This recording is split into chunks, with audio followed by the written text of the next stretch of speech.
მედია პროექტი უცნობი კავკასია. მოგესალმებით, ეთერშია რადიო უცნობისა ტელეკომპანია მაესტროს ერთობლივი პროექტი უცნობი კავკასია. სტუდიაში დღეს მე ნინო ჟიჟილაშვილი ვიმუშავებ.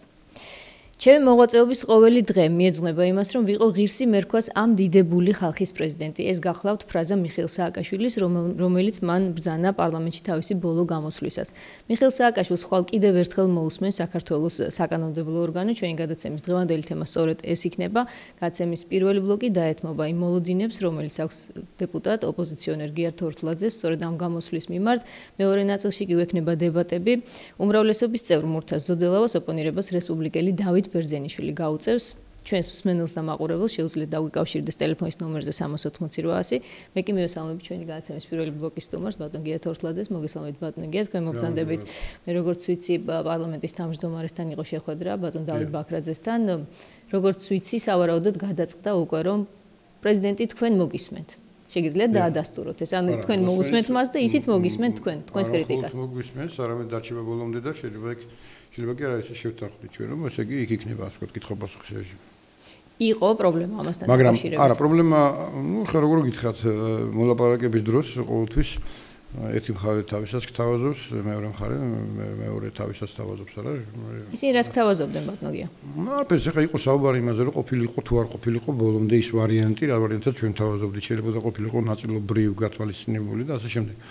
დავრია რომ ჩვენ ასე ვთქვათ უმრავლესობა უმცირესობა შევთანხმდით ერთმანეთთან იმაზე, რომ ასე ვთქვათ იქნება ეს დებატების რეჟიმი. მაგრამ მე როგორც უკვე მითხრეს, ესე იგი გაუკეთებია პრეს-ცენტრის განცხადება პრეზიდენტის, რომ ის დათანხმდა ამაზე. სავარაუდოდ იყო ალბათ, იმიტომ რომ როდესაც უმრავლესობა რაღაც შეთანხმებაზე ასე ვთქვათ მოდის და თანხმდება, სავარაუდოა რომ მან პოზიცია იცის პრეზიდენტის, ასე ვთქვათ და ხა ისეთ რამეს არ გააკეთებს, რომ ხა შევთანხმდეთ ჩვენ და მე პრეზიდენტმა დავუშვათ უარი თქვას. თუმცა ამის ალბათობა მაინც რაღაც პროცენტით არსებობდა, მაგრამ ეს ესე არ მოხდა. ეს რატომ მოხდა ეს ბატონია, როგორ ფიქრობთ, ეს გარკვეულწილად დათმობაა ხელისუფლების მხრიდან, პრეზიდენტი თქვენ მოგისმენთ? ეხლა რა ვიცი, თქვენ როგორც გინდათ ისე დავარქვით ამას. მე ვფიქრობ ეს დათმობა კი არის, ეს ნორმალური ამბავია რა. რატომ არის დათმობა? რა დაგვითმო ხა პრეზიდენტმა ჩვენ, რომ ჩვენ უნდა მოგვისმინოს, ჩვენ უნდა მოგვისმინოს, ხო დიახ, უნდა მოგვისმინოს. უნდა იყოს იქ დებატი, უნდა იყოს ასე ვთქვათ სხვა. მე ამაში ვერაფერს ვერ ხედავ. რატომ წამოვიდა ამ ნაბიჯზე თქვენ რას უკავშირებთ ამას? დემოკრატიის ახალ ტალღას, თქვენ აქტივობას, მის მზაობას, რომ ახალი ნაბიჯები გადადგას თავის მოღვაწეობის კარიერის სამეთაურზე? მე მაგალითად შემიძლია გითხრათ, რატო ასეთივე წარმატებით დავსვა კითხვები იმ გადაწყვეტილ პრობლემებზე, რატო წამოვიდა ამნისტიაზე დავუშვათ, რატო წამოვიდა ხელისუფლება პარტიების დაფინანსების დაბრუნებაზე. ხა ყველას ეგონა შეიძლება ალბათ, რომ ჩვენ იმიტომ ვიბრძვით პარტიების დაფინანსების დაბრუნებაზე, რომ ჩვენი პარტია რამეს მიიღო. ჩვენი პარტია აღებულობს ის პარტიები, რომლებიც არჩევნებში მონაწილეობდნენ. ჩვენი პარტია მერე შეიქმნა, საქართველოს დემოკრატიული პარტია. და ჩვენ არ აღებულობთ ამას. მაგრამ ეს არის სამართლიანობა მოითხოვდა, რომ ეს უნდა აღდგენილიყო ნამდვილად, იმიტომ რომ აბსოლუტურად უსამართლოდ ჩამოვართვის მას ივნისის ბოლოს თუ ივლისის დასაწყისში ეს დაფინანსება და ამას მაშინ ჩვენ მაშინაც ვაპროტესტებდით და ხმა არ მიგვიცია ამ ჩამორთმევისთვის. ასე რომ ხო, ხა დებატებთან დაკავშირებით რატო წამოვიდნენ? მე მახსოვს რომ არც ერთი დებატი არ არსებობდა საქართველოში. არც მაესტროზე არსებობდა დებატი, არც პირველ რიგზე არსებობდა, ანუ საზოგადოებრივ მაუწყებელზე და არც სხვაგან. მე პირველ ინტერვიუებში ვამბობდი რომ აი რას იძლევა მეკითხებოდნენ. თქვენი იბრძვით ახლა პირველი არხისთვის, იმიტომ რომ პირველი არხით დავიწყეთ და მაესტროთი. რას მიცემს ეს საზოგადოებას რომ მხოლოდ პირველ არხზე თუ იქნება დებატი. მე ვამბობდი და აბსოლუტურად სწორი აღმოჩნდა, იმიტომ რომ მე გამჭვრიტე რამე განსაკუთრებით არა, ეს მართლა ესე ხდება თქვენ ტელევიზიის, ასე ვთქვათ, კარგი მცოდნე ხართ და მოგეხსენებათ რომ როდესაც ერთ ტელევიზიაზე აღდგება დებატი, უკვე კონკურენციის რეჟიმში დგება ეს ტელევიზია სხვა ტელევიზიებთან. ანუ თუ პირველ არხზე, თუ საზოგადოებრივ მაუწყებელზე აღდგებოდა დებატი და სხვა არხებს არ ექნებოდა დებატი, ხან ნაკლებად ყურებადი გახდება იმ პერიოდში. ანუ ხელისუფლებამ შეიცვალა სტილი მუშაობის. გახდა უფრო გახსნილი. რა მიმართულებებით გააჩნია? აი რაღაც მიმართულებებით დებატების გახსნით, ამ მიმართულებით რომ მოგისმენთ სხვა საქართველოს პრეზიდენტი რა არაპირებდა თუნდაც 3-4 თვის წინ დარწმუნებული ვარ. ამ მიმართულებით ესეთი ასე ვთქვათ სულილება და ამ ჩვენ ასე ვთქვათ მოთხოვნებია ეს თუ დიალოგი ქვია უფრო, იმიტომ რომ ახლა ჩვენ არ ვაკეთებთ ესე რომ დავშვათ წავიდეთ სადღაც სხვაგან და იქიდან გავაკეთოთ ასე ვთქვათ რაღაც მოთხოვნა და ულტიმატუმი დავაყენოთ და მე ამ ულტიმატუმს მე შეასრულე. ეს არ ხდება. ხდება პირობის დიალოგი. მე სწორედ მაგიტო შევედი პარლამენტში რომ ფიქრობდი რომ არის საშუალება და რესურსი იმისა, რომ აი ამ რეჟიმში ვცადოთ კიდევ რამე. ჩვენ არ ქონდა ეს რეჟიმი სამწუხაროდ. ამაში ძალიან დიდი წვლილი ქალბატონ ნინო ბურჯანაძეც მიუძღვის, თუმცა მარტო ერთ ადამიანს მიამს ვერასდროს ვერ დავაბრალებ, რომ მისი ბრალი იყო, რომ ეხა ყველა მოლაპარაკებები შეიძლება პირიქით იბლოკებოდა კიდევაც მისი ინიციატივები შეიძლება არ ვიცი, მაგრამ ყოველ შემთხვევაში მაშინ ეს დიალოგი ვერ შედგა. ანუ იწყებოდა დიალოგი, იქ დაპირებები იყო, მე არ სრულდებოდა. ბაქრაძე უკეთეს პარლამენტის თავმჯდომარეა, ვიდრე ნინო ბურჯანაძე, თქვენ ამის თქმა გინდათ ამ წუთში. მე შემიძლია ჩემი მოსაზრება გითხრათ, როგორ ვინ უკეთესია, ეს მე ამას კატეგორიულად ვერ გეტყვით.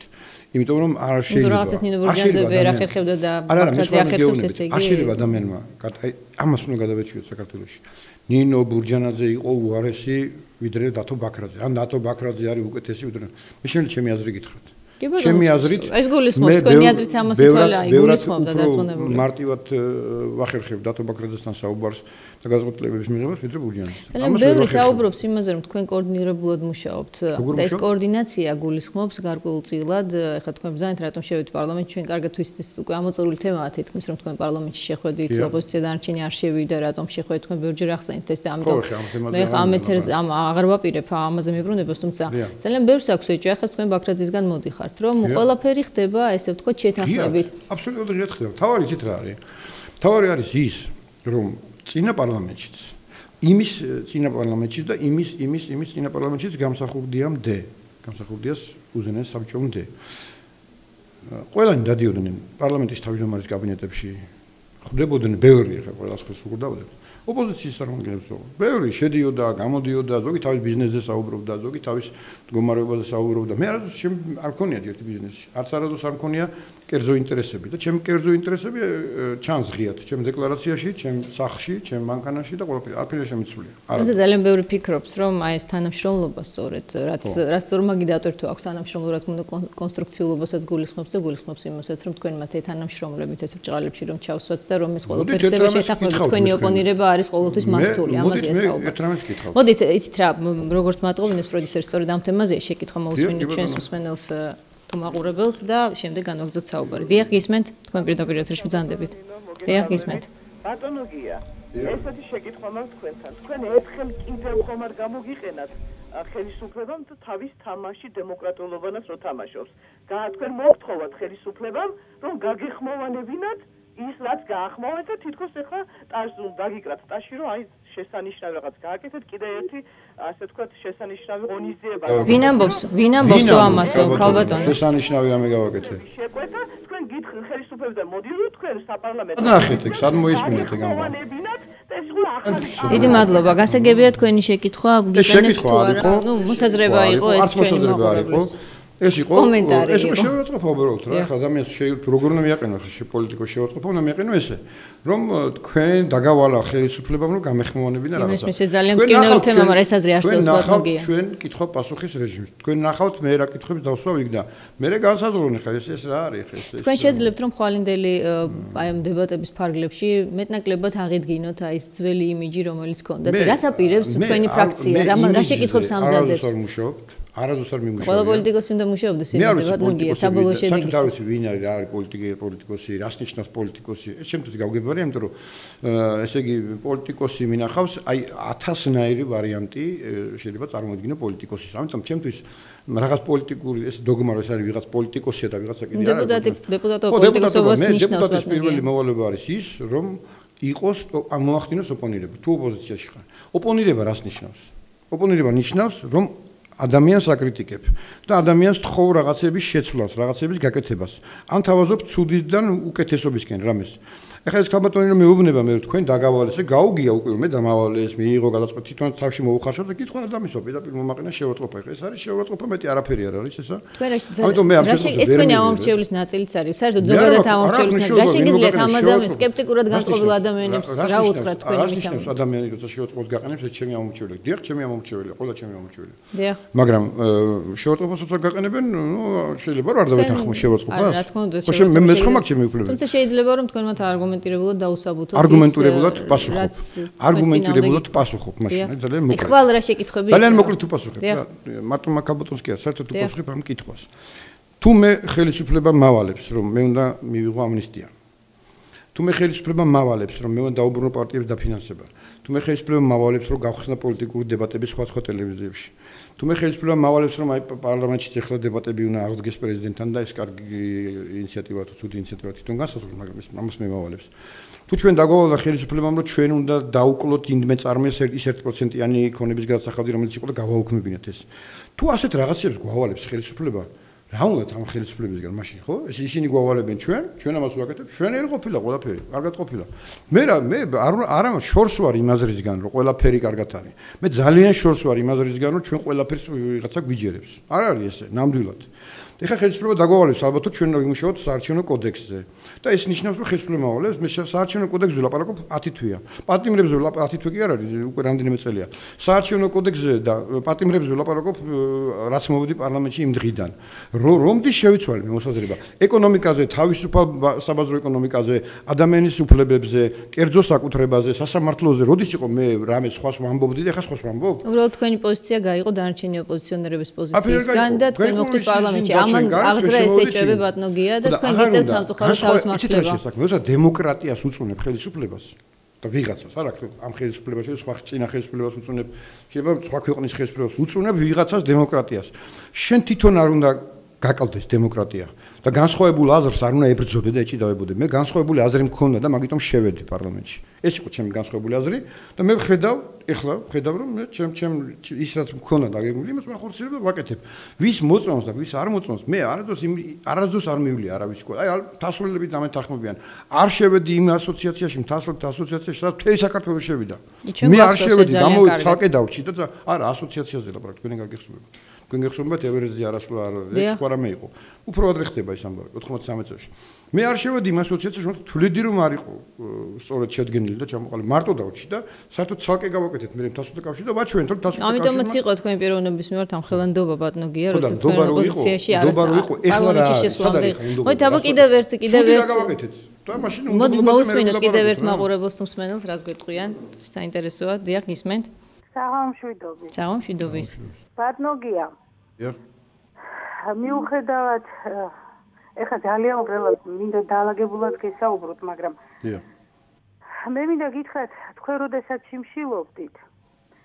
ერთ-ერთი დილის წირვის შემდეგ ჩემშულებთან ერთად სამების ტაძრიდან წამოვედი და დედების ნაჩუქარი დიდი კელაპტრებით თქვენთან მოვიყვანე ჩემი ორი პატარა შვილი სტიქად ჩაცმულები და თქვენს გვერდზე თანაგრძნობა გამოვხატეთ, ასე ვთქვათ, აი სულ მაკანკანებს ვერც ვსაუბრობ.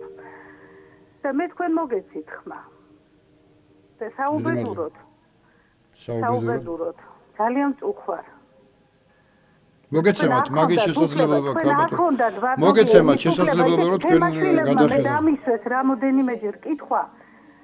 რომ დავსვათ ქალბატონო, თუ შეიძლება რომ შეკითხვა დავუსვათ ბატონ გიას ძალიან მოკლედ. მე საყვედური უთხრა ჩემს გიას რომ არ მეკადრებოდა გია. რა არ მეკადრებოდა, იქნებ და კონკრეტულად. ვიყავით იქ, სადაც იყო გაერთიანებული ოპოზიცია. გაერთიანებული ოპოზიცია სად არის, ხო ვერ მეტყვით ეხლა. არსებობს ეგეთი ცნება, გაერთიანებული ოპოზიცია, საერთოდ არსებობენ. თქვენ ყოველდღე რა მინდა გითხრათ, თქვენ მეტყველებაც კი შეგეცვალათ იმის შემდეგ, რაც პარლამენტში შეხვედით. რას ნიშნავს მეტყველება? ძალიან დიდი მადლობა, მადლობთ ქალბატონო, ძალიან დიდი მადლობა მოსაზრებისთვის.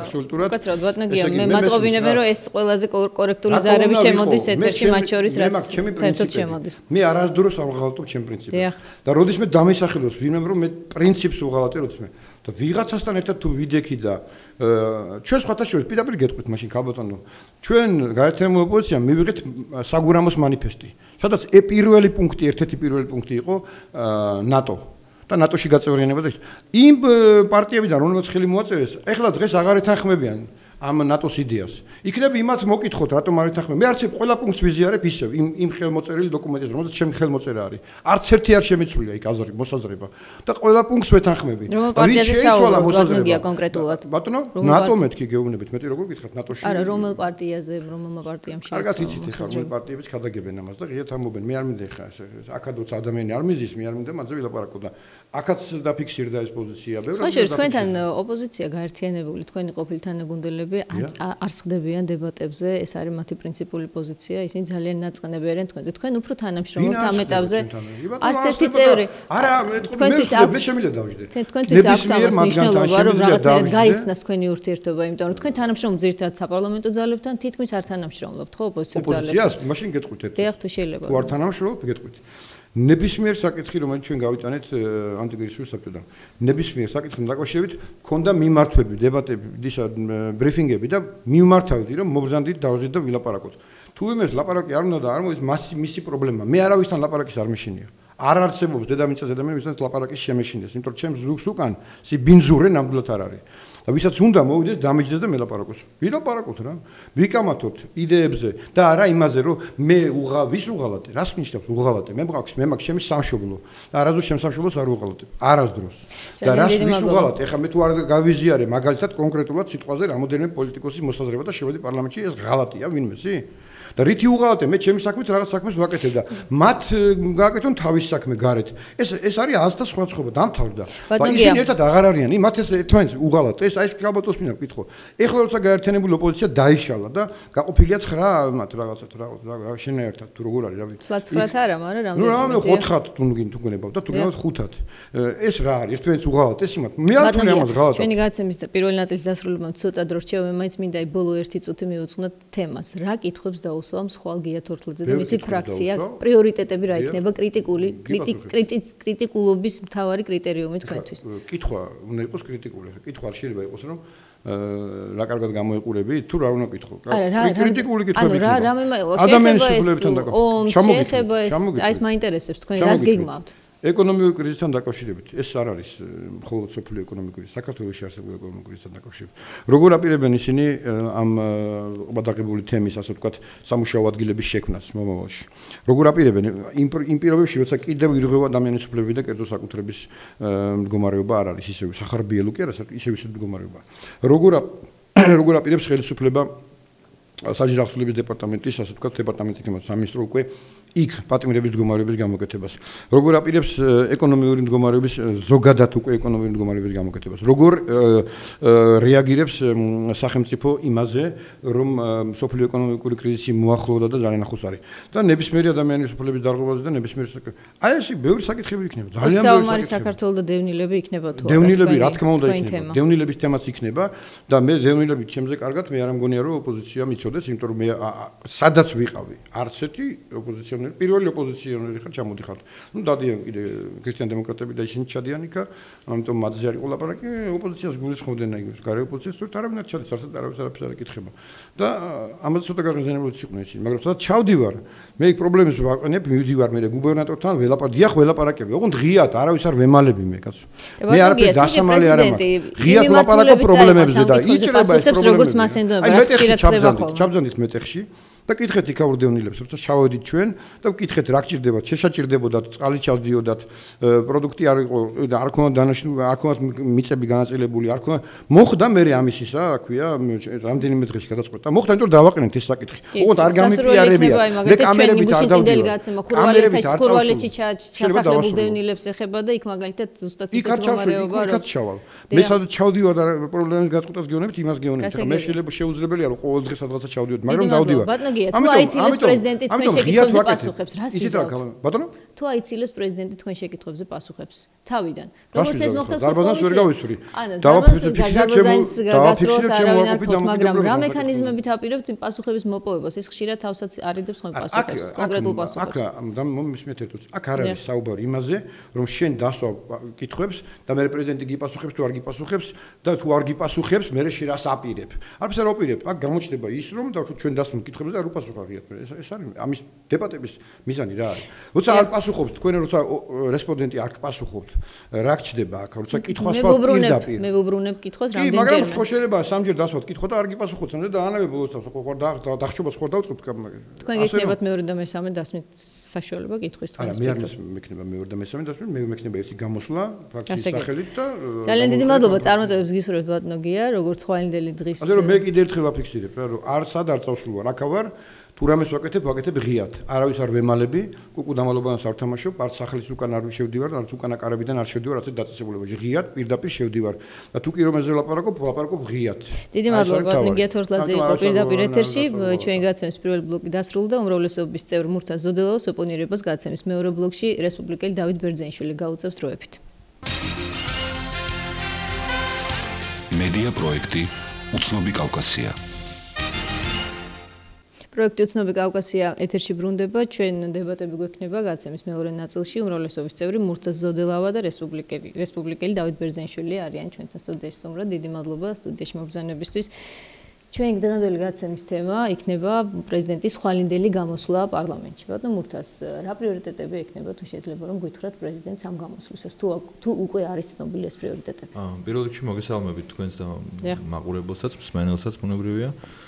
რაც შეეხება ხვალინდელ გამოსვლას პრეზიდენტის, რა თქმა უნდა, ჩვენი იმედი გვაქვს, რომ პრეზიდენტი შეეხება ყველა მნიშვნელოვან საკითხს, რომელიც აღელვებს საზოგადოებას, ჩვენ დარწმუნებული ვართ თამაში, მე პირადად დარწმუნებული ვარ და მე ველოდები ყველა იმ აქტუალურ პრობლემასთან დაკავშირებით ახსნა განმარტებას, განვლილი პერიოდის შეფასებას, ალბათ გარკვეულად ესეც იქნება და ზოგადად საუბარს იმაზე, თუ რა გამოწვევების წინაშე დგას საქართველო, თუ რა პრობლემები დგას სახელმწიფოს წინაშე და როგორ და რა საშუალებებით შევძლებთ ჩვენ ამ გამოწვევების და პრობლემების დაძლევას. ეს ალბათ იქნება ძირითადი მიმართულება, ალბათ ეს იქნება შესაძლებელია იყოს ალკოჰოლ თემებზე საუბარი, რომელზეც ალბათ მოვისმენთ ყველანი ერთად ხვალ და შესაბამისად კიდევ ერთხელ მოგეცემოთ საშუალება, რომ იმსჯელოთ ამის თაობაზე. ბატონ დავით, როგორ ფიქრობთ, მაინც რა იქნება ის გამოწვევები, რომელსაც მიხეილ სააკაშვილი ხვალ ჩამოთვლის ძირითადად დაახლოებით როგორც ამბობენ 40 წუთიანი გამოსვლა ექნება მას? მხოლოდ ამ დროისთვის ასე ამბობენ პროტოკოლით. ბოლო ხანებში საათობით გამოსვლას მიაჩვია ქართველი მაყურებელი, მსმენელი. ასე იყო პარლამენტში 5 საათზე მეტ ხანს ილაპარაკა, ასე იყო, როდესაც მიმართავდა მოსახლეობას, 3 საათი თუ კიდე მეტი მაშინაც ილაპარაკა. მე არ ვიცი, მე ვფიქრობ, რაც უფრო მეტ ილაპარაკებს, მით უფრო მეტ გამომრიცხავ რაიმე სიტყვის, თუმცა 40 წუთში თუ ჩაეტევა, ეს კარგი იქნება. მე არ ველოდები რაიმე სერიოზულ მსჯელობას მიხეილ სააკაშვილის მიმართ მხრიდან, იმ კაცის მხრიდან, რომელიც დღეს საქართველოს პრეზიდენტის თანამდებობაზე მუშაობს.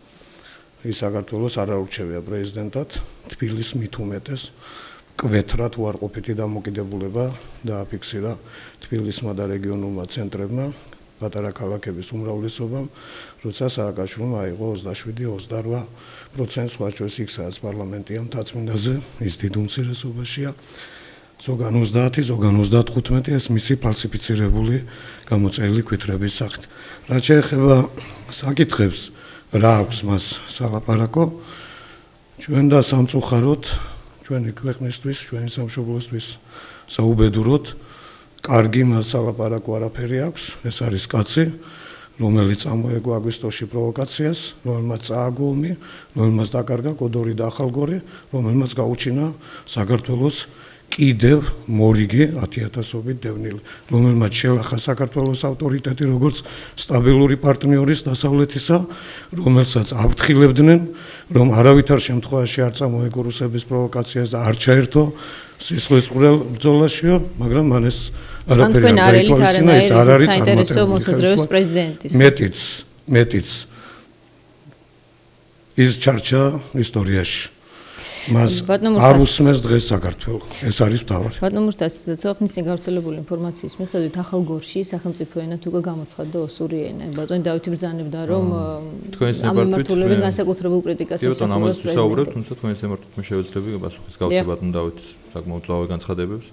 რაც შეეხება ზოგიერთ უბანში მიღებულ 35%-ს პრეზიდენტთან მიმართებაში იქნა ნახსენები, მე ვიცი ძალიან ბევრი უბანი, სადაც ოპოზიციურმა პარტიებმა საერთო ჯამში 5%-იც კი არ აიგეს. ეს იმას არ ნიშნავს, რომ ამ პარტიებმა უნდა შეწყვიტონ არსებობა და მეცაც გეტყვით, ისინი დღეს სახელმწიფოსგან დაფინანსებას იღებენ და ფუნქციონირებენ ყველა ხედავთ ამას. შეეხება პრეზიდენტს, არ პრეზიდენტს არ აფრთხილებდნენ ბატონ დავით. პრეზიდენტი ბოლო წლების განმავლობაში აფრთხილებდა გარეთ თუ შიდა პოლიტიკურ ძალებს იმის თაობაზე, რომ რუსეთი აპირებდა აგრესიის განხორციელებას საქართველოს სამემართებაში. ის არაერთ გამოსვლაში პირდაპირ და ღიად აფიქსირებდა იმას, რომ რუსეთი ემზადება ამისთვის, რუსეთი აპირებს საომარი მოქმედებების განხორციელებას საქართველოს სამემართებაში და ის არის მას აქვს განზრახვა მოშალოს ჩვენი სახელმწიფოებრიობა და ჩვენი სუვერენიტეტი. ამის საუბარზე მე მგონი ყველას გვსმენია და ალბათ კარგი იქნება თუ მეხსიერებას მოუხმობთ და ამასაც მოგახსენეთ მესმის რომ საინტერესო საკითხია, ამიტომ არ მინდა რომ ეს დავტოვო გამოხმაურების გარეშე. ამიტომ ჩვენ ყველამ ვიცით თუ რა იყო ამის შედეგი, ამის მიზეზი უფრო სწორედ რუსული აგრესიას გულისხმობ.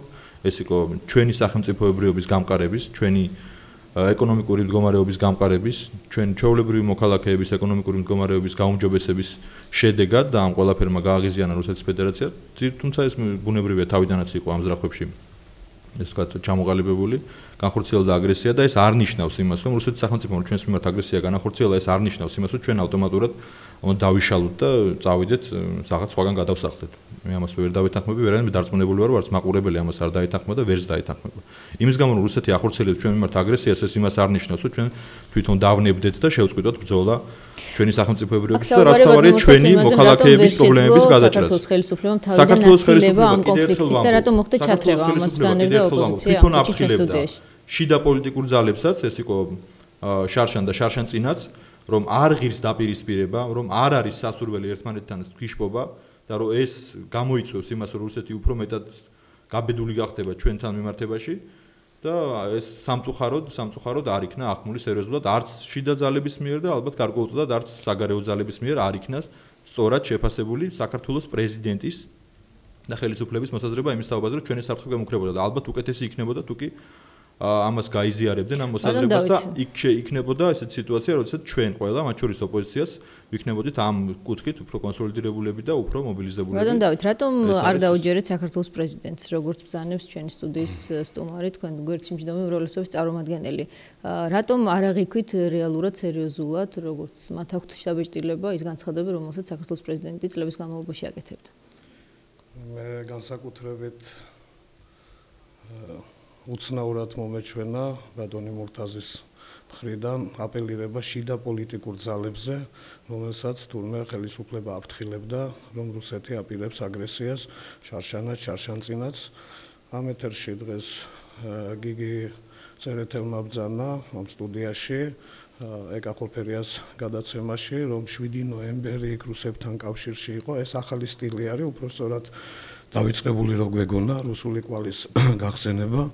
მცდელობა მე არ მგონია რომ ძალიან წარმატებული არის ბატონი მურთაზისთვის პოლიტიკური დებიუტი ამ ფორმით. 7 ნოემბერს არავითარი პრორუსული ძალა საქართველოში არ არსებობდა და საერთოდ შიდა პოლიტიკური ძალებს ბატონი მურთაზ როდესაც ამას ბრძანებდით. თუ შეიძლება რომ დაგვიკონკრეტოთ მაშინ. კი ბატონო, მე მგონი ჩვენ ყველანი ამ ქვეყანაში ცხოვრობთ და ეს არ იყო პირველი შემთხვევა, როდესაც ჩვენ ქონდა პრობლემა ერთობისა. იყო რამდენიმე წლის წინ, ასე დაახლოებით 10 წლის წინ, უფრო ადრე. ასევე იგივე შემთხვევა, როდესაც ჩვენ ქონდა შიგნით არაერთობა, ესე ვთქვა და სხვადასხვაობა, წავე ფორმები მიიღო და მაშინაც რუსეთმა მშვენივრად ისარგებლა ამ შემთხვევაში. ნუ მაშინ არ იყო სააკაშვილი პოლიტიკურ ასპარეზზე და არც ამ თანამდებობაზე ბუნებრივია არ მუშაობდა. თუ იქნება საშუალება მაშინ რაც შეეხება შიდა პოლიტიკური ძალების თემა მოხსენით, საქართველოში არ არსებობს პრორუსული პოლიტიკური ძალა, რაიმე რეალური ხელშესახები პრორუსული პოლიტიკური ძალა, ამიტომ საქართველოში არის შიდა პოლიტიკური კონსენსუსი, ევროატლანტიკური არჩევანი არის ქართული პოლიტიკის არჩევანი და ამიტომ შიდა წინააღმდეგობა საქართველოს ხელისუფლებას რუსეთთან მიმართებაში არ შეხვედრია. წინააღმდეგობა იყოს სხვა ტიპისა. წინააღმდეგობა არის ერთი კურსი რომ არის დეკლარირებული და მეორე რო კეთდება. რომ არის დეკლარირებული ძალიან მკვეთრი კურსი რუსეთთან მიმართებაში, ხანდახან არაკორექტული ფორმებითაც და პარალელურად მიმდინარეობს რუსეთისთვის მთელი ქართული ენერგეტიკული სექტორის გადაცემა. ხელისუფლება არის არაკვალიფიციური, ის არის წარუმატებელი, მან წააგო ომი, ის წამოეგო პროვოკაციას, მან გააყალბა არჩევნები, მას არ აქვს საშინაო და საგარეო ლეგიტიმაცია იმ გამოწვევებს, რაც არის საქართველოს წინაშე, ეს ხელისუფლება ვერ გაუმკლავდება, ამიტომ არის ახალი რეალობა, ამიტომ ჭირდება საქართველოს ახალი მანდატით აღჭურვილი ხელისუფლება, ამიტომ ვითხოვთ ჩვენ არჩევნებს. ნახოთ რას პასუხობს ბატონი მურთაზი ბატონ დავით, თუმცა ამის შესაძლებლობა თქვენ გექნებათ რეკლამის შემდეგ, რამდენიმე წუთში. დაგვებოდოთ. მედია პროექტი უცნობი კავკასია. უცნობი კავკასია ეთერში ბრუნდება ბატონ მურთაზ, ბატონი დავითი ბრძანებდა რეკლამაზე გასვლამდე, რომ ხელისუფლების ხარჯზე იყო საუბარი. ამ ხელისუფლებამ წააგო არჩევი, უпроსორად გააღალბა არჩევნები, წააგო ომი დაკარგა ტერიტორიები, მოხდა მისი ჩათრევა კონფლიქტში, ვერ უზრუნველყო ქვეყანაში დემოკრატიის განვითარება. ძალიან ბევრი ბრალდებაა ხელისუფლების მისამართით, თუმცა აქვე ის ბრძანებს, რომ ეს ხელისუფლება უნდა წავიდეს. რამდენად რეალურია, რომ საერთოდ მსგავსი საკითხი ხვალ დაისვას პრეზიდენტის გამოსვლის დროს, ეს მაინტერესებს. ჯერ გეტყვით ხელისუფლების ხარჯთან დაკავშირებით, მე ვთვლი, რომ ხელისუფლება არის კვალიფიციური, რადგანაც მან მიაღწია იმ შედეგებს, რამაც გააღიზიანა რუსეთის ფედერაცია და ეს იყო 7-ჯერ 8-ჯერ გაზრდილი ბიუჯეტი, ეს იყო გაცილებით უკეთესი ეკონომიკური პირობები, თუმცა ეს არ იყო იდეალური, რა თქმა უნდა. ეს იყო უკვე ბოლომდე ჩამოყალიბებული სახელმწიფო ინსტიტუტები და სახელმწიფო სისტემა, ყველაფერმა ამან განაპირობა რუსეთის აგრესია. ხელისუფლება არ არის, ასე ვთქვათ, დაკნინებული საერთაშორისო თვალსაზრისით, ეს არის ხელისუფლება, რომელთანაც აფორმებენ წამყვანი სახელმწიფოები ხელშეკრულებებს და მნიშვნელოვან ხელშეკრულებებს ამერიკის შეერთებული შტატების გულისხმობ ამ შემთხვევაში ეს არის ხელისუფლება, რომელსაც მთელი საზოგადოება, მთელი ევროპული საზოგადოება, მთელი ევროპული სახელმწიფოთა თანამეგობრობა დაუდგა გვერდში, მათ შორის სხვა კონტინენტებიდანაც რათა შეეჩერებიათ რუსული აგრესია, ეს ხელისუფლების დამსახურება, დიახ, ომის დროს, ეხლა თუ ჩვენ ველოდით იმას, რომ ომის მას შემდეგ რაც რუსეთმა განახორციელა ჩვენ მიმართ საომარი ვითარება, ჩვენ დავიპყრობდით სტავროპოლს და ავიღებდით მოსკოვს, ნუ ეს ეხლა არა, ამას ისე უროლესობის წევრები ბრძანებენ ხოლმე ხელისუფლებას. არა, უროლესობისას არასდროს არ ვთქვი, ეთქობა ეს მოლოდინი ქონდათ უმცირესობის წევრებს. ეთქობა ხაბაზის წარწასულას. და ამას ეძახით ეთქობა თქვენ ომის მოგებას, მე პირადად მიმაჩნია, რომ მაშინ როცა ხელისუფლებამ მოახდინა რუსული აგრესიის გაბათილება და შეჩერება, ეს იყო მიღწევა და ეს იყო სწორედ ჩვენი საგარეო პოლიტიკის შედეგი და იმ სახელმწიფოებთან, ასე ვთქვათ, ამ ბოლო წლების განმავლობაში აწყობილი ურთიერთობის შედეგი, რამაც გააჩერა რუსეთი თავის მიზნებში. გამორიცხავთ, შესაძლებელი იყო თავიდან აცილება ამ კონფლიქტის ბატონობა. რაც შეიძლება თავიდან აცილებას მე გითხარით კიდევ, ასე კიდევ ერთხელ გავიმეორე. ჩვენ ხელისუფლება ყოველ თავის გამოსვლაში, განსაკუთრებით პრეზიდენტი გამოირჩეოდა. ასე ვთქვათ, ამ თვისებებით, შეიძლება ესე ითქვას, ბოლო წლების განმავლობაში ის მუდმივად აფრთხილებდა ყველა პოლიტიკურ ძალას შიგნით და მათ შორის საერთაშორისო ორგანიზაციებს, უცხოელ სახელმწიფოებს, ჩვენ მეგობარ სახელმწიფოებს, რომ რუსეთი ამზადებს აგრესიას ჩვენ წინააღმდეგ. ასე რომ ხელისუფლების არ გაფრთხილება ჩემთვის ცოტა კონტექსტიდან მაყურებელი ყავს პირდაპირ ხაზზე, თუ შეიძლება რომ მოусმინოთ შეკითხვას, დიახ, თქვენ პირდაპირ ეთერში ბრძანდებით, გისმენთ. საღამოშიდობის. გამარჯობა. გამარჯობა გისმენთ. ბატონ ბერძენიშვილთან მაქვს ერთი შეკითხვა. დიახ, ბრძანეთ. დიახ. მე მესმის რომ იგი ოპოზიციონერია და ვალდებულიც არისო გააკრიტიკოს ხელისუფლება. და ეს ხელისუფლება გასაკრიტიკებელიც არის ბევრ რაღაცაში. ნუ რაღაცა უნდა ნახოთ კარგით რაც გაკეთდა. ცალსახა უნდა იყოს და თვითმიზანი კრიტიკა. მაგრამ არის დობის ფაქტორი.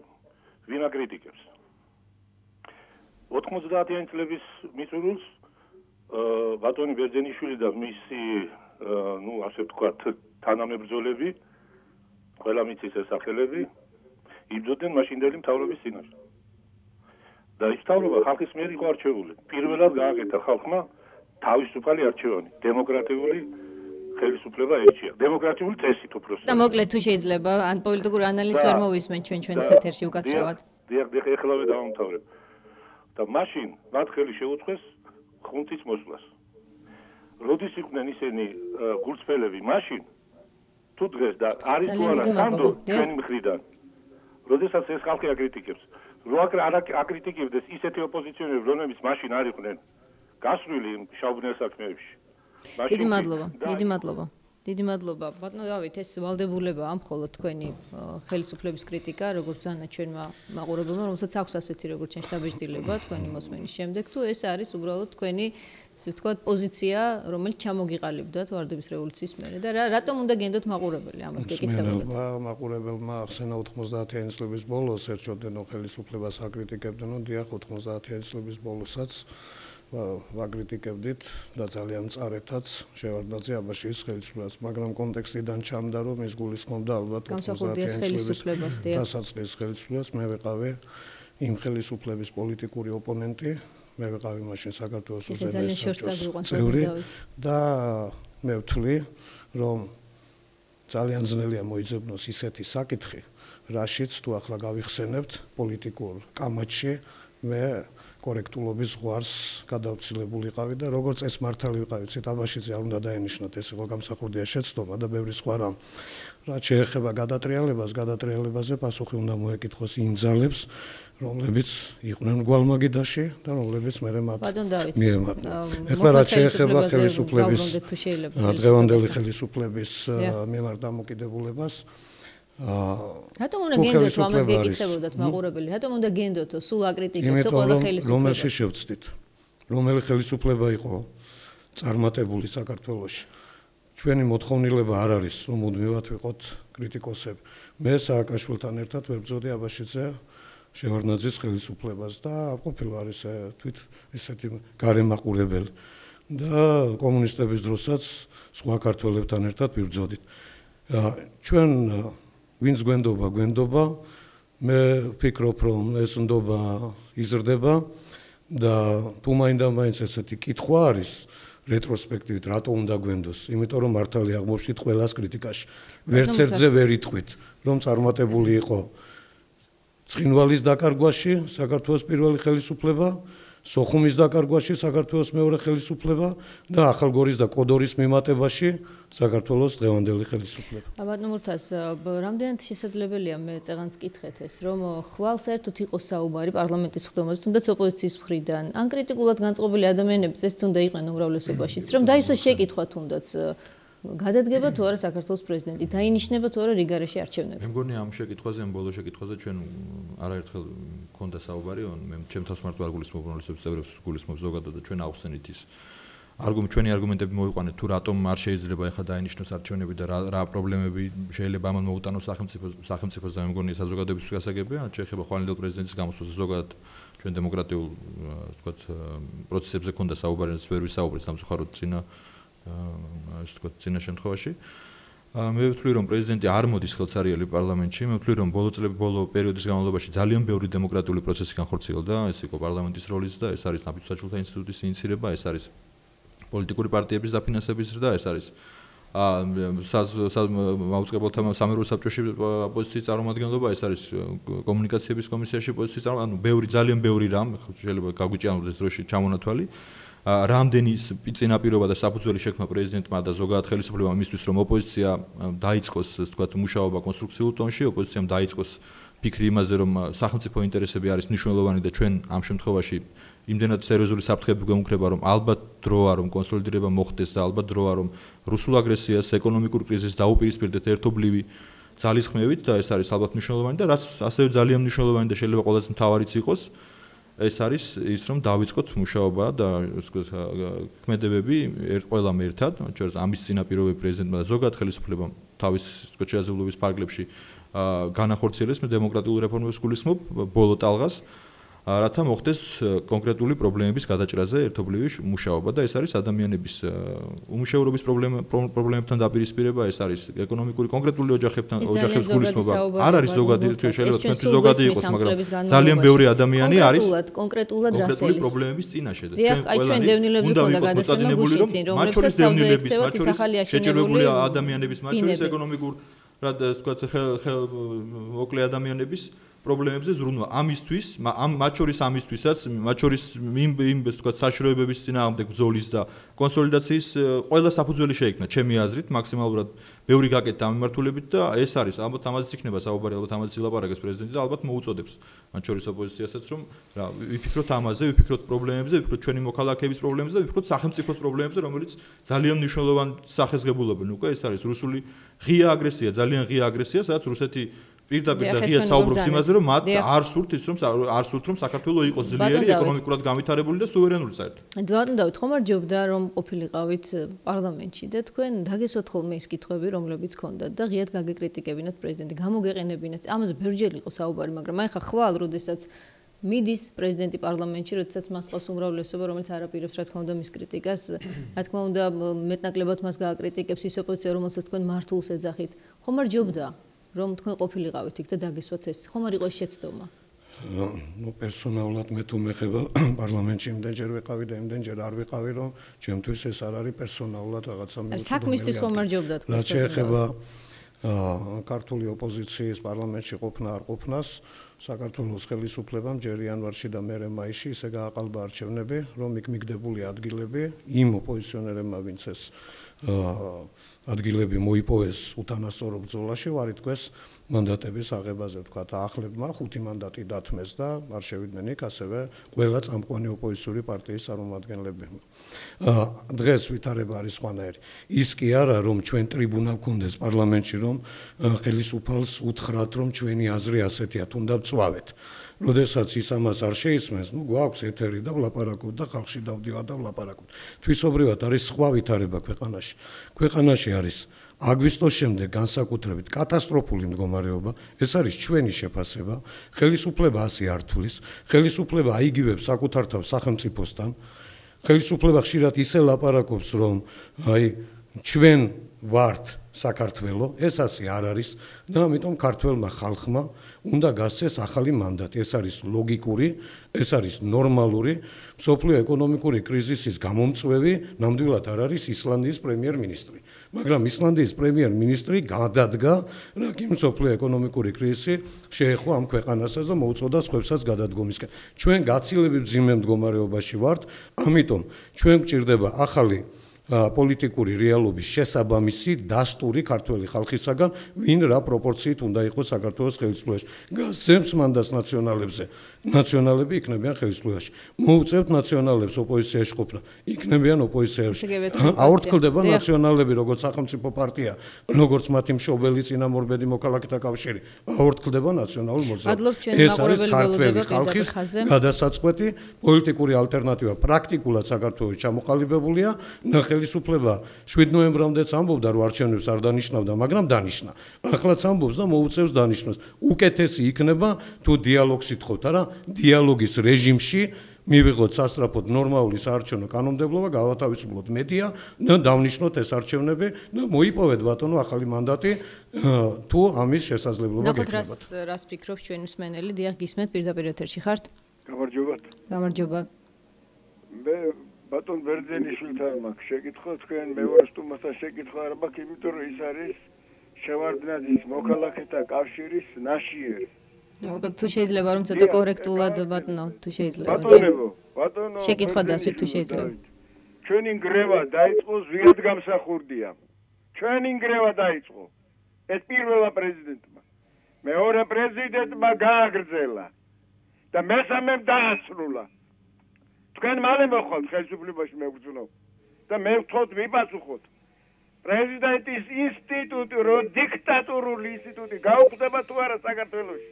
მადლობა. მადლობა ბატონ დავით, ეს ალბათ უფრო თქვენს პოლიტიკურ პლატფორმას ეხებოდა, რომელიც საკონსტიტუციო ცვლილებებს გულისხმობს. ერთად ხელი მოვაწერე საქართველოს დამოუკიდებლობის აქტს, ბევრ საკითხში მე ვიყავი მისი პოლიტიკური ძალის ოპონენტი, მაგრამ იყო საკითხები, სადაც ჩვენ გვიხერხდებოდა ერთობლივი მნიშვნელოვანი გადაწყვეტილებების მიღება. მე ვთვლი, რომ ამ ბევრი შეცდომა დაუშვა, მაგრამ ამასთანავე ის საქართველოს დამოუკიდებლობის გამოცხადებელია და ასევე მომდევნო პრეზიდენტები. თავარი და არსებით ის კი არ არის, რომელი პარტია იქნება მაინდა-მაინც საქართველოს ხელისუფლებაში. ჩვენ ვეცდებით, რომ ჩვენი წილი იყოს მაღალი, სხვა ეცდება, რომ მათი წილი იყოს მაღალი. თავარი არის, რომ ქართველმა ხალხმა გასცეს დროის მოთხოვნების შესაბამისი მანდატი აი ამ წუთებისთვის, ამ დღეებისთვის, ამ თვეებისთვის ქართველი ხალხი რომელ პოლიტიკურ ფიგურებს ძალებს ხედავს ქვეყნის სათავეში, რათა გაუმკლავდეს რუსეთის აგრესიას, ის ხალხი უნდა იყოს სათავეში. სააკაშვილი არის წარუმატებელი ხელისუფალი, დღეს რუსეთისთვის ყველაზე უფრო მისაღები ხელისუფალი საქართველოში არის უკვე დაჩაგრული სააკაშვილი, ამის მასთან მეტი გაუვა სააკაშვილი საქართველოს სუსტია, საქართველოს სააკაშვილის გარეშე იქნება უფრო ძლიერი. აი ეს არის ჩვენი თეზისი. ეს საკმაოდ ძიმე ბრალდება რუსეთისთვის ყველაზე მისაღები ხელისუფლება საქართველოში არსებულ პოლიტიკურ ძალებს. მე მგონი ამას კომენტარი არ ჭირდება, იმდენად ჩემი აზრით. ჭირდება ბატონო მურთაზ, იმიტომ რომ არის ეს ერთ-ერთი რაღაც შემიძლია გითხრათ, დაახლოებით ამავე ლოზუნგებით მოხდა ზვიად გამსახურდიას ჩამოცილება ხელისუფლებიდან და მე მოვიდა სწორედ პრორუსული ხელისუფლება და მგონი ეს საკმარისია იმისთვის რომ წარსული შევაფასოთ. რაც შეეხება შევარდნაძის ხელისუფლება იყო გარკვეულწილად პრორუსული და მიხეილ სააკაშვილის შევარდნაძის ხელისუფლების ნაწილი არ ყოფილა. ჩემო მიხეილ სააკაშვილი იყო შევარდნაძის ხელისუფლების ის იყო რეფორმის ავტორი რომელიც როგორც კავშირის ფრაქციის თავმჯდომარე ვინ იყო ხელისუფლებიდან და მოახდინა გენერალური მდივანი ხო ვიცე-სპიკერად ხელისუფლების ეს ვთქვათ წასვლა წარსულში და ეს იყო მე ვთვლი რომ ყველაზე მნიშვნელოვანი ვთქვათ დამსახურება ბატონ მიხეილ სააკაშვილის. რაც შეეხება ხალხის მიერ მანდატების გაცემას, მე ნაკლების ცოტა სახელმწიფო მეგულება, სადაც ამდენჯერ ამსეთ მოკლე მონაკვეთში ამდენჯერ გაეცეს ხალხს მანდატი და ჩვენ ბოლო 2 წლის განმავლობაში იტალიაზე ხორცმენია 4 არჩევნები ჩავატარეთ ბატონ დავით იტალიაში 2 წლიანი მოდელია კონსტიტუციით გათვალისწინებული ჩვენთან 5 და 20 წლიანი მოდელია გათვალისწინებული მაგრამ მიუხედავად ამისა ბოლო 2 წლის განმავლობაში 4 არჩევნები ჩავატარეთ. არჩევნები რა თქმა უნდა არ იქნება არჩევნები არ არის ეხლა ეს ვთქვათ ჩვენი სახელმწიფოსთვის მნიშვნელოვანი თემა ამ მომენტში არჩევნები ჩვენ გვაქვს გათვალისწინებული 2010 წელს თვითმმართველობის არჩევნები და 2012 წელს ამ არჩევნებისთვის თუ გინდა რომ მოზადებულები ვიყოთ კი ბატონო ჩვენ გვაქვს პარლამენტში შექმნილი სამუშაო ჯგუფი რომელიც მუშაობს საარჩევნო კოდექსში ცვლილებებზე და შეგვიძლია გავერთიანდეთ მობრძანდეთ და ვიმუშაოთ ამ ცვლილებებზე. ასეთი არაადეკვატურობა ხელისუფლებისა მე არ ვთვლი რომ ეს არაადეკვატურობა იყოს მე ვთვლი რომ პირიქით ოპოზიცია არის ძალიან არაადეკვატური და იმეორებს იმ შეცდომებს რომელიც უკვე საქართველოში მოხდა და მე მოუწოდებ ოპოზიციას რომ ნუ გავიმეორებთ წარსულის შეცდომებს. რომელზე გაქვთ მე მაქვს საუბარი განხეთქილებაზე ქვეყნის შიგნით რაც ყოველ შემთხვევაში რაც ყოველთვის და ხშირ შემთხვევაში უმეტეს შემთხვევაში ხარდება ხელისუფლების სახელმწიფოს კრახით ესე ვთქვა. თქვენს პოლიტიკურ ბიოგრაფიაზე რაიმეს უარ გვეტყოდით. ჩემ პოლიტიკური ბიოგრაფია ბატონ დავით სუგნებელს მე გავიხილოთ როცა ეს გადაცემა მორჩება უბრალოდ ერთ-ერთი რაც შემიძლია თქვენს და იმ ბატონსაც უპასუხო რომელიც დარეგა მე ვარდების რევოლუციამდე არც საჯარო სამსახურში ყოფილ ვარ და არც რომელიმე პარტიის წევრი არ ყოფილ ვარ შეგიძლიათ გადაამოწმოთ. მე მგონი ეს საადვოკატო საქმიანობას ვეწეოდი მე მგონი ეს საკმარისია. იურისტი ბრძანდება ბატონ მურთაზი ის არის პარლამენტის იურიდიული კომიტეტის თავმჯდომარის მოადვილი ინფორმაციის. ეს თუმცა რაც თქვი შეგიძლიათ გადაამოწმოთ ბატონ დავით და მე არ ვიცი თქვენ დაინტერესებთ მე არ ვინტერესდები თქვენი წარსულით თქვენი წარსული ვთქვათ მოღვაწეობით პოლიტიკურ ასპარეზზე ზიანდებით ვიკითხე და პასუხი მე მინდა რომ ვილაპარაკო იმ თემაზე რომელიც ჩემი აზრით უფრო საინტერესო იქნება საზოგადოებისთვის. ბატონ დავით აი იმ დროს როდესაც ქვეყანას აქვს ეს სერიოზული საგარეო პრობლემა საფრთხე რამდენად სწორად მიგაჩნიათ მართლაც და ქვეყნის შიგნით ესეთი ასრთა სხვადასხვა ქვეყანას მართავს ხელისუფლება რომელსაც არც ქვეყნის შიგნით ენდობა ხალხი და ქვეყნის გარეთაც მას სახელი აქვს გატეხილი ასე დროს ასეთი ქვეყანა არის უსუსური საგარეო საფრთხის წინააღმდეგ რეალურად საბრძოლველად. უსუსურია სააკაშვილის ხელმძღვანელობით საქართველო. ის არის სუსტი რუსეთის აგრესიასთან მიმართებაში. ამიტომ ვამბობ ჩვენ გავცეთ მანდატი იმ ხელისუფლებისთვის რომელსაც არა და მოუწევს ეს არის აბსოლუტურად ილუზია ოპოზიციის როგორც მეგონი ეს არის ოცნება ოპოზიციის შეიძლება ყველას არ გულისხმობა შევარდნაძესაც მასე ეგონა და წელიწად ნახევრით ადრე წავიდა ბატონ დავით მაგრამ ამ შემთხვევაში მე თქვენ რო გისმენთ გონია რომ ეს არის თქვენი ოცნება გარწმუნებთ ეს ოცნება არ ასრულდება საქართველოს არ დამაცდება მას ვერ დაიპყრობს ვერც ერთი სახელმწიფო მათ შორის საქართველოს ძალიან ძლიერი ხელისუფლება თუ საქართველოს შეიცვლება მიგვაჩნია რომ ჩვენ ვართ არა საქართველოს, არამედ ჩვენ ვართ საქართველოს მოქალაქეების მოსამსახურე პერსონალი, ბატონ დავით და ჩვენ მოგიწოდებთ რომ თქვენს ასეთებად იქცეთ. შეიძლება თქვენი ნაწილი ესეთებას გზნობს თავს, მაგრამ თქვენს მოგიწოდებთ რომ ჩავდგეთ ჩვენი მოქალაქეების სამსახურში. საინტერესოა თქვენ რომ მე მომიწოდებ საქართველოს სამსახურში. ნამდვილად მოგიწოდებთ, ვინაიდან თქვენ ისეთ განცხადებებს აკეთებთ რომ გონია რომ ეს ესე არ არის. რა სერიოზულად ვილაპარაკოთ? კი ბატონო, უფრო სერიოზულად ვილაპარაკოთ. იმას რომ ეთერში ზამდებით და დროთა განმავლობაში უფრო ხშირად იქნებით. მე მივესალმებით თქვენს მცდელობას რომ რაღაცა საჯარო პოლიტიკაში შემოხვიდეთ, მაგრამ დაუკრეფავში ნუ გადავალთ. როდესაც ჩვენ მანდატით არ მოცალეთ საჯარო პოლიტიკაში შემოყვანა ჩემმა ამომრჩეველმა. თქვენ არ გიცნობდათ ეხლა ნუ დაიბრალებთ რა ამომრჩეველს თქვენთვის ხმა არ მოუწია პირადად თქვენთვის ამომრჩეველმა და თქვენი ნებართვა ამისთვის არ მჭირდება. არა ამომრჩეველს ხმა არ მოუწია თქვენ გამოგიწერა თქვით არის მიხეილ სააკაშვილი ამომრჩეველი თქვენ საერთოდ არ გიცნობდათ. ეხლა ნუ შემეკამათებით არ გიცნობდათ ხო? შეიძლება ვკითხოთ ბატონ დავით. ხო, არა, უბრალოდ მიზეზის გამო არ იცნობ. იმის თაობაზე რომ არჩევნები არ იქნება, ამიტომ არჩევნები იქნება, რაც უფრო მალე შეთანხმდება ქართული პოლიტიკური სპექტრი ნაციონალური მოძრაობის ჩათვლით, რომ უნდა ჩატარდეს საქართველოში ვადამდელი არჩევნები, მით უფრო კარგია ქვეყნისთვის და მით უფრო კარგია სხვა შორის ნაციონალური მოძრაობისთვის, მას ექნება შანსი სერიოზული წარმომადგენლობა კონდეს პარლამენტში. რაც უფრო გაიწელება ეს პროცესი, ნაციონალური მოძრაობა წაილეკება ისევე, როგორც მოქალაქეთა კავშირი, როგორც აღორძინება და როგორც აი სახელმწიფო პარტიები, რაც საქართველოში იყო. ჩვენი ქვეყნისთვისაც უკეთესი არის, რომ მშვიდობიანად არჩევნების გზით ხალხმა გასცეს ახალი მანდატი, ვიდრე გაჯიქდეს ხელისუფლება და იძულებული გახდეს ხალხი გაისტუმროს ის, როგორც გაისტუმრა შევარდნაძის ხელისუფლება. თუმცა ბატონ დავით, არსებობს ესეთი მოსაზრება საზოგადოების ნაწილში, რომ ერთხელ მაინც დავასრულებინოთ არჩეულ პრეზიდენტს თავისი ვადა, იქნება მოხდეს ესეთი რამ უახლეს თუ ის არჩეულია. ამაზე რა შეგიძლიათ ბრძანოთ ბატონ მოხდეს? არ მიიჩნევს ლეგიტიმურ ხელისუფლად ოპოზიცია და საზოგადოების გემოვნებაში არ ჯდება. ვადის დასრულება რომ ვთქვათ აცალოს ხელისუფლებას განსაკუთრებით რატომ არ დავაცადეთ რომ შევარდნაძე სხვა შემთხვევა იყო ბატონ დავით და იმედია ამაში დამეთანხმებით. მე მგონი საზოგადოება ამაში რომ შევარდნაძე ძალიან კარგი მაშინ დამეთანხმებით. არ შეიძლება ყველა ლოგიკა სად არის? თქვენს ხომ შევარდნაძის ავტარგიანობაზე მაინც ვიკამათებთ ჩვენ გულშემატკივრობდით 2003 ნოემბერში. და შეძლების დაგვარად გვეხმარებოდით, ხო? როგორც ხვდები. და მაშინ ხომ თქვენ მხარს გვიჭერდით იმაში, რომ შევარდნაძე რა კი იყო უკანონო ხელისუფალი, მას ვადაზე ადრე დაესრულებია მისი ხელისუფლება. ჩვენ გეუბნებით, ეუთოს დასკვნაც ამბობს, რომ თქვენი ხელისუფლება არ არის ქართველი ამომრჩევლების მიერ გაცემული ხმების პროპორციულად წარმოდგენილი საქართველოს აღმასრულებელ და საკანონმდებლო ორგანოში. ჩვენ მიგვაჩნია რომ ხალხის ნება არის ასახული, ჩვენ მიგვაჩნია საბჭოთა ხელისუფლებას მუშაობდა ეს იყო რეალობა და ჩვენ მას ვებრძოლთ. შევეშოთ ბოლოს და ბოლოს ამ საბჭოთა ხელისუფლებას და წარსულის კეკვას, მე მგონი დღეს გვაქვს საკმაოდ სერიოზული პრობლემები ქვეყნის წინაშე. არა, მე არ ყოფილვარ კატალიზატორი ამ წარსულში გადასვლისგან. საბჭოთა ხელისუფლების წარმომადგენლები დღემდე ყავდა და მე მესმის რომ თქვენ მე არ ვთვლი რომ ნამდვილად არ ვთვლი რომ რუსეთს უნდა რომ მიხეილ სააკაშვილი იყოს ეს კომიკურად მიმაჩნია ამგვარი განცხადებები. რაც შეეხება დღეს არსებულ პრობლემებს კიდევ ერთხელ გეუბნებით საზოგადოებას აღელვებს აბსოლუტურად სხვა პრობლემები. რატო აძლევთ რუსულ სახელმწიფო კომპანიას?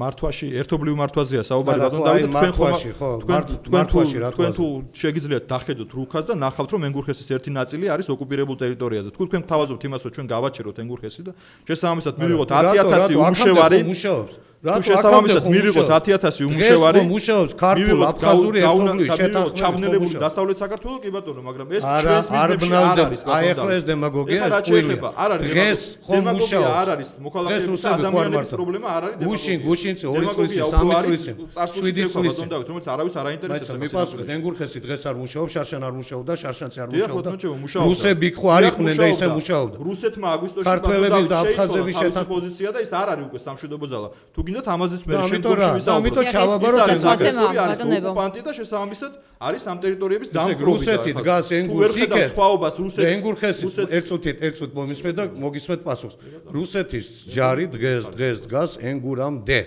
ენგურს აქეთ რუსის ჯარი არ დგას ენგურხეს როდესაც გადასცემთ მართვაში იქით არის ბლოკი როგორც კი მე კაშხალზე ვლაპარაკობ და წყალსაცავი კაშხალი მიცავეთ რა კაშხალი და წყალსაცავი არის ჩვენს კონტროლირება ტერიტორიაზე რუსი როცა იქნება პასუხისმგებელი ენგურხესის მართვაზე ის პასუხისმგებელი იქნება მის დაცვაზეც და ის კაშხალს სვანეთში და წყალსაცავს დაიცავს საკუთარი სამხედრო ძალებით ანუ პერიმეტრი შეიკრება ჭუბერთან თქვენ გასაგებია რუსეთის სამხედრო ყოფნას უკვე საქართველოს ტერიტორიაზე.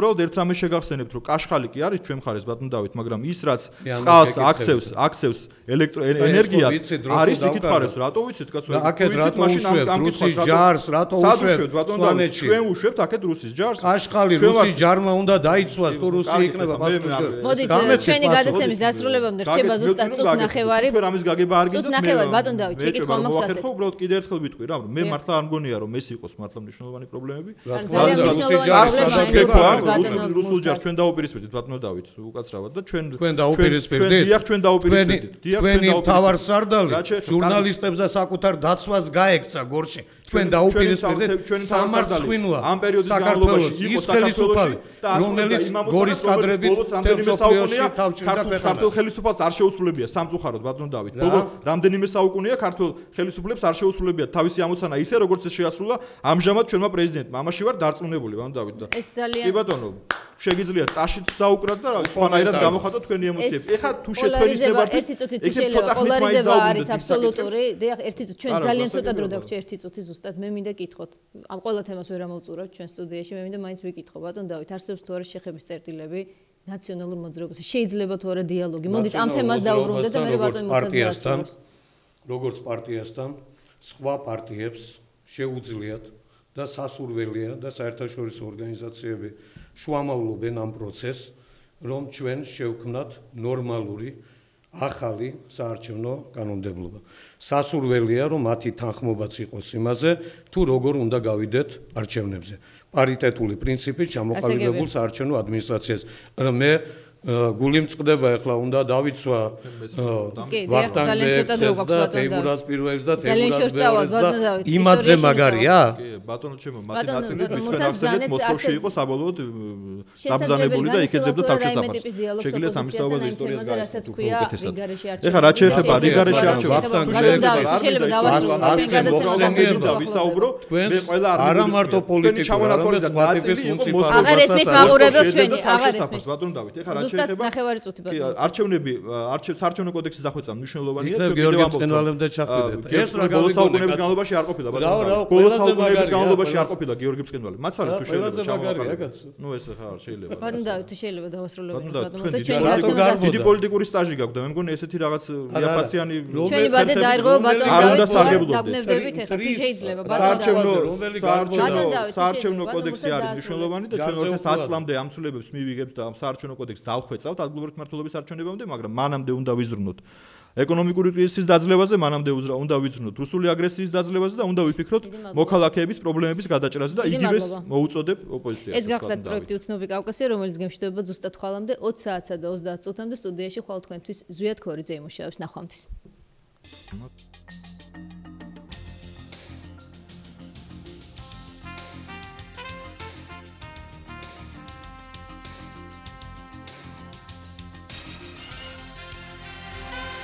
ეთერში იყო გადაცემა უცნობი კავკასია.